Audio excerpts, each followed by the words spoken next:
BinWhip je flexibilný nástroj schopný zvládnuť výzvy toku sypkého materiálu všetkých typov. Pred začiatkom práce zvážte tieto faktory pre zaistenie úspechu. BinWhip je navrhnutý tak, aby sa ovládal z konštrukčne pevnej, relatívne rovnej paluby násypky.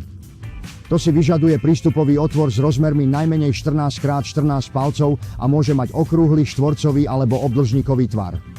Ak je prístupový otvor príliš veľký, stačí si objednať predĺžovacie nohy pre montáž na násypku zo zákazníckej podpory. Impozantná sila úderu BinWhipu pramení z jeho elektricky poháňanej hydraulickej jednotky.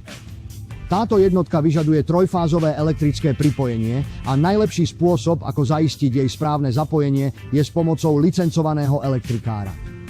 Vo vnútri krytu elektrickej skrínky hydraulického motora nájdete schémy zapojenia pre rôzne konfigurácie napätia.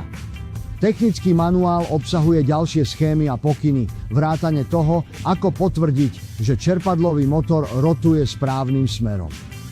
Kvôli vysokému napätiu a riziku zranenia alebo poškodenia je mimoriadne dôležité, aby tento postup vykonala kompetentná osoba a aby boli splnené normy uzemnenia a ochrany proti nadprúdu.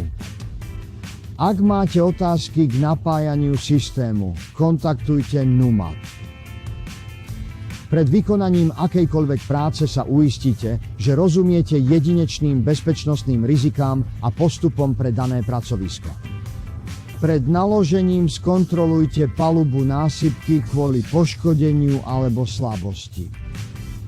Problémové miesta môžu zahŕňať povrchy, ktoré sú prehnuté alebo akýmkoľvek spôsobom konštrukčne narušené. Zaznamenajte počasie, ktoré ovplyvňuje bezpečnosť a podľa toho plánujte. Nakoniec sa uistite, že rozumiete pravidlám týkajúcim sa osobného ochranného vybavenia, najmä ochrany proti pádu. Je to vaša posledná obranná línia proti hlavnej príčine pracovných úmrtí.